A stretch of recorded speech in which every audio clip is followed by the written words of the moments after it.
એજ્યુકેશનમાં આપ સૌનું હાર્દિક સ્વાગત કરું છું। આજના ટોપિકમાં જોઈશું આપણે મેથ્સમાં સમાંતર શ્રેણીની સરેરાશ શોધવાની છે।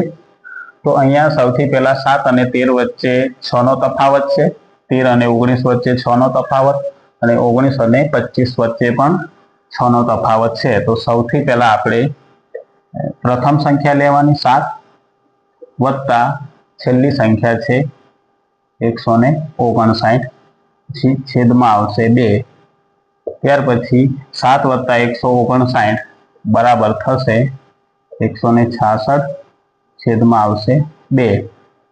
હવે 2 તરી 6 અને 2 આઠો 16, તો અહીંયા જે ટોટલ સરેરાશ થશે એ તમારી થશે 83।